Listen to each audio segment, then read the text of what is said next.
आज के इस वीडियो में हम लोग अरस्तू से संबंधित उसकी सामाजिक व्यवस्था के बारे में अध्ययन करेंगे, जिसमें हम लोग देखेंगे इसकी दास प्रथा और इसके परिवार और संपत्ति विषयक क्या जो है विचार थे अरस्तू के। ठीक है, तो इसमें अरस्तू के जो है सामाजिक व्यवस्था के सभी महत्वपूर्ण तथ्यों को शामिल किया गया है। इसके अलावा जो आपके पिछले एग्जाम्स में क्वेश्चंस पूछे गए हैं उनको भी शामिल किया गया है।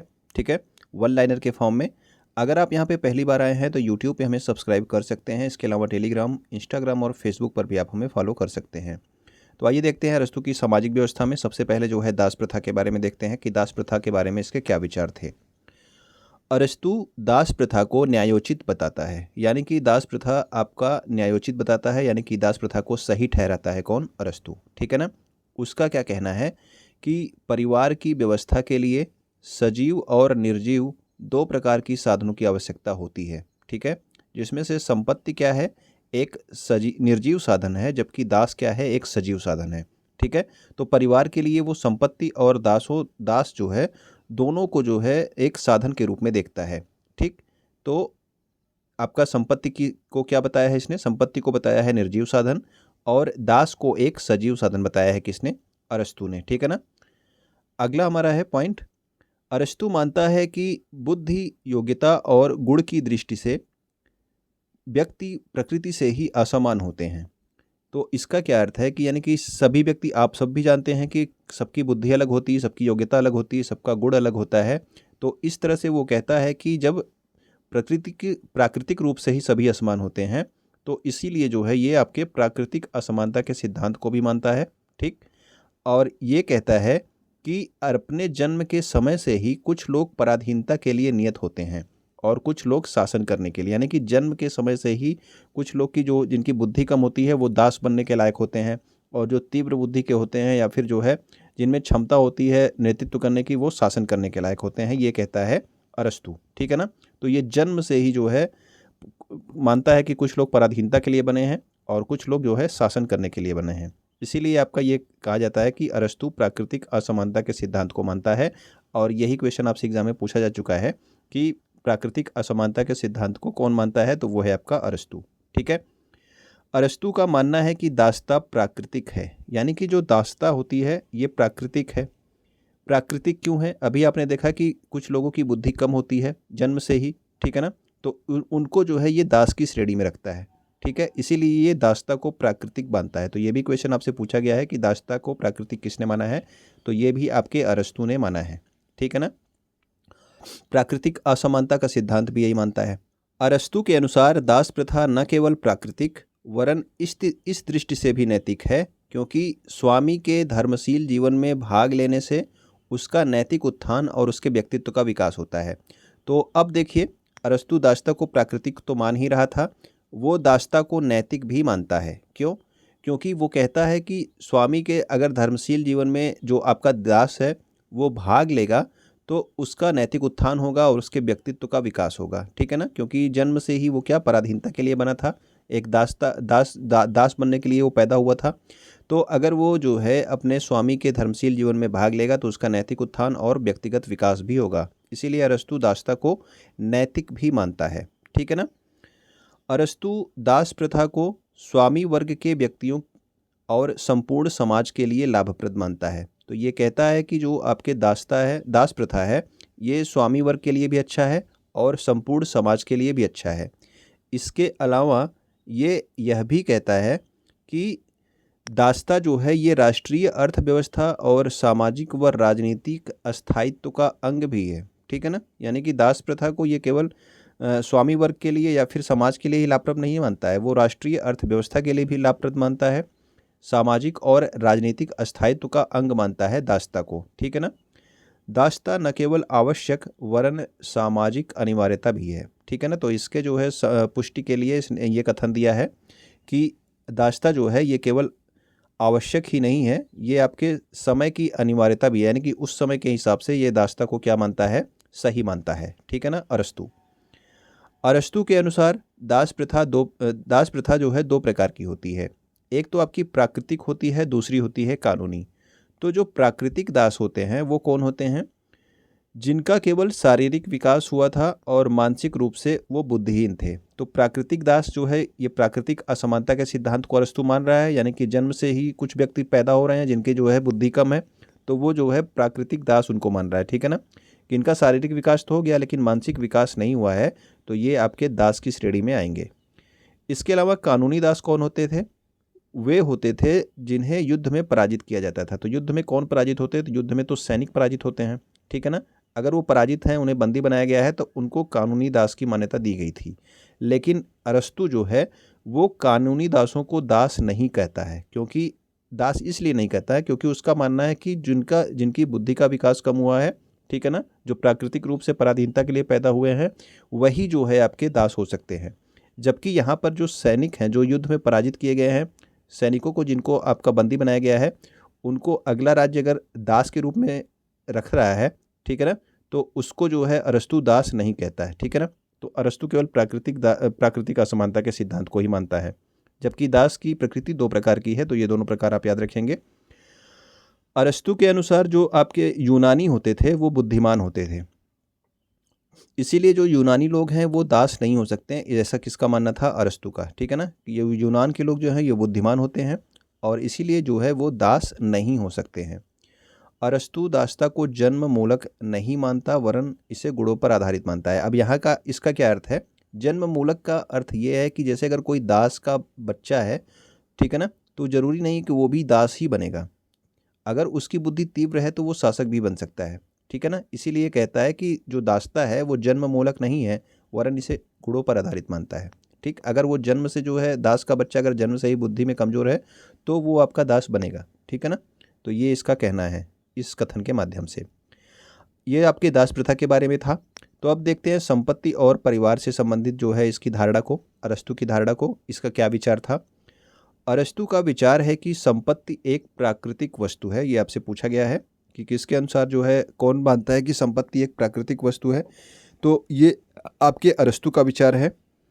अपने जीवन के विकास के लिए समाज के वर्गों को जो है संपत्ति और परिवार का अधिकार प्राप्त होना ही चाहिए। जिस तरह से जो है प्लेटो का आपने पढ़ा था कि उसने जो है अभिभावक वर्ग को संपत्ति और परिवार के अधिकार से वंचित कर दिया था, ठीक है ना, प्लेटो ने। लेकिन यहाँ पे अरस्तू ऐसा नहीं मानता है। अरस्तू का मानना है कि जीवन के विकास के लिए सभी वर्गों को, ठीक है, यानी कि चाहे वो अभिभावक वर्ग हो, चाहे वो जो है शासित वर्ग हो, ठीक है ना, सभी वर्गों को संपत्ति और परिवार का अधिकार प्राप्त होना ही चाहिए। अरस्तु संपत्ति का सार्वजनिक उपयोग एवं उसके व्यक्तिगत अधिकार का समर्थक है। इसका क्या अर्थ है?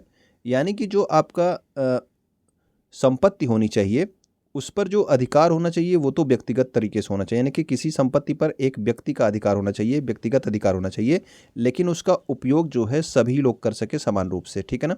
सभी लोग समान रूप से उसका उपयोग कर सके तो उसका उपयोग सार्वजनिक होना चाहिए। ये कथन जो है आपसे एग्जाम में कई बार पूछा गया है, तो इसको जरूर याद रखना कि अरस्तू ने क्या कहा है कि अरस्तू ने कहा कि संपत्ति पे अधिकार व्यक्तिगत होना चाहिए, लेकिन उसका उपयोग जो है सभी लोग कर सके, यानी कि सार्वजनिक उपयोग होना चाहिए, ठीक है ना। तो यहाँ पे देखिए ये आपका कथन है अरस्तू का, इसको आप ध्यान रखेंगे। अरस्तू के अनुसार व्यक्तिगत संपत्ति सामूहिक संपत्ति से अधिक उपयोगी है, यानी कि जो आपकी सार्वजनिक संपत्ति है उससे अधिक उपयोगी है क्या? व्यक्तिगत संपत्ति। बशर्ते, यानी कि शर्त क्या है इसके लिए? उसका प्रयोग सामाजिक क्षेत्र की परंपराओं व रीति रिवाजों द्वारा तथा राजनीतिक क्षेत्र में उचित कानूनों के द्वारा नियंत्रित हो, ठीक है ना। सामाजिक क्षेत्र में परंपराओं और रीति रिवाजों के द्वारा नियंत्रित होना चाहिए वो संपत्ति जो व्यक्तिगत संपत्ति है, और राजनीतिक क्षेत्र में उचित कानूनों के द्वारा नियंत्रित होनी चाहिए। और ये भी आप याद रखना कि अरस्तू जो है वो व्यक्तिगत संपत्ति को सामूहिक संपत्ति से अधिक उपयोगी मानता है, ठीक है ना। संपत्ति प्राप्त करने के प्राकृतिक साधन इसने बताए हैं कि प्राकृतिक साधन क्या क्या है, तो वो है आपके कृषि, पशुपालन और शिकार। इसको जो है अरस्तू ने प्राकृतिक साधन में रखा है तीनों को, ठीक है ना। जबकि व्यापार जो है इसको संपत्ति प्राप्त करने का अप्राकृतिक साधन मानता है। तो ये भी क्वेश्चन आपसे पूछा गया है कि अप्राकृतिक साधन यानी कि व्यापार को संपत्ति को प्राप्त करने का अप्राकृतिक साधन कौन सा है। तो ये चारों ऑप्शन आपको मिले, जिसमें से आपका सही आंसर क्या होगा? व्यापार जो है अप्राकृतिक साधन है, बल्कि आपका कृषि, पशुपालन और शिकार क्या है? ये आपके प्राकृतिक साधन है संपत्ति प्राप्त करने के। अरस्तू कहता है यह स्पष्टतया श्रेष्ठ है कि संपत्ति वैयक्तिक हो किंतु उसका उपभोग सामूहिक। तो अभी आपको कुछ देर पहले बताया गया कि अरस्तु मानता क्या है, यहाँ पे कहता होगा, ठीक है ना, करता नहीं। अरस्तु कहता है कि जो है संपत्ति कैसी होनी चाहिए, संपत्ति आपकी वैयक्तिक होनी चाहिए, व्यक्तिगत संपत्ति होनी चाहिए, लेकिन उसका उपयोग सभी लोग कर सकें, ठीक है ना। उसके मतानुसार धनी व्यक्तियों को अपना धन जो है ये सार्वजनिक कार्यों में लगाना चाहिए। तो जो धनी व्यक्ति हैं उनको अपना धन सार्वजनिक कार्यों में लगाना चाहिए। उनके द्वारा पुस्तकालय खोले जाने चाहिए, चित्रशालाएं और जो साधारण उद्यान होते हैं वो सभी जनता के लिए खोले होने चाहिए। यानी कि अगर उन्होंने पुस्तकालय बनवाई है, चित्रशालाएं बनाई हैं या फिर उद्यान बनाए हैं तो वो सबके लिए खोले होने चाहिए, संपूर्ण जनता के लिए, ठीक है ना। यानी कि अभी जिस तरह से अभी इसने कहा कि संपत्ति तो वैयक्तिक हो लेकिन उसका उपभोग सामूहिक हो। तो जिनके पास धन है, ठीक है, जो धनी व्यक्ति हैं उनके पास व्यक्तिगत रूप से पुस्तकालय हो, चित्रशालाएँ हो, साधारण उद्यान हो, लेकिन वो सबके लिए होने चाहिए, खुले सबके लिए होने चाहिए। इन पर अधिकार जो है भले ही इस धनी व्यक्ति का हो, ठीक है। नेक्स्ट हमारा है पॉइंट, अरस्तु परिवार को एक प्राकृतिक संस्था और मानव जीवन के लिए स्वाभाविक, आवश्यक और उपयोगी मानता है। तो परिवार को एक प्राकृतिक संस्था के रूप में कौन देखता है, तो वो है आपका अरस्तु, ठीक है ना। और मानव जीवन के लिए इसको स्वाभाविक और आवश्यक भी मानता है। अरस्तु ने ही तो कहा था कि जो है आपके क्या, परिवार से ही आपके जो है ग्राम का विकास, ग्राम से ही आपके राज्य का विकास, इस तरह से इसने बताया था, ठीक है ना। तो ये आपने पहले पढ़ चुका है, आप इसको पहले पढ़ चुके हैं, ठीक। अरस्तु के अनुसार स्त्री, पुरुष और स्वामी दास के योग से जो समूह बनता है वही परिवार है। तो परिवार में जो है स्त्री, पुरुष, स्वामी और दास, तो दास को तो ये इसने न्यायोचित ठहराया है कि दास आपके होने ही चाहिए, ठीक है ना। संपत्ति और दास आपके पास दो चीज़ होने चाहिए, ठीक। तो ये जो है अरस्तु के अनुसार स्त्री, पुरुष, स्वामी और दास, इनके योग से क्या बनता है, तो इनके योग से ही जो बनता है उसी को आपका परिवार कहते हैं। ये अरस्तु का कहना है। अरस्तु प्लेटो के समान स्त्री पुरुष की समानता में विश्वास नहीं करता। आपने देखा होगा कि अरस्तु यानी कि जो प्लेटो था, ठीक है ना, प्लेटो ने जो है स्त्रियों का साम्यवाद दिया था। स्त्रियों का साम्यवाद उसने इसलिए दिया था कि स्त्रियां जो है सामूहिक रूप से सभी की पत्नियां होंगी, वो किसी के साथ भी सहवास कर सकती हैं, ठीक है, अभिभावक वर्ग के लिए था ये। और उनका जो है कोई एक परिवार नहीं होगा, ठीक है ना, वो किसी एक परिवार में बंध के नहीं रहेंगी, ठीक, और शासन के कार्यों में भी भाग लेंगी। तो प्लेटो ने ये कहा था, ये सब चीज़ें जो अभी मैंने बोली। तो प्लेटो ने तो स्त्रियों की समानता की बात की थी, लेकिन अरस्तु का कहना है कि स्त्री और पुरुष समान नहीं होते हैं, ठीक है ना। अरस्तु ने स्त्री और पुरुष की समानता में विश्वास नहीं किया। उसने क्या कहा कि पुरुषों का जो विशेष गुण है वो है आदेश देना, यानी कि पुरुष आदेश देंगे और स्त्री जो है, स्त्रियों का विशेष गुण क्या है, उस आदेश का पालन करना। ये किसने कहा, ये कहा अरस्तु ने।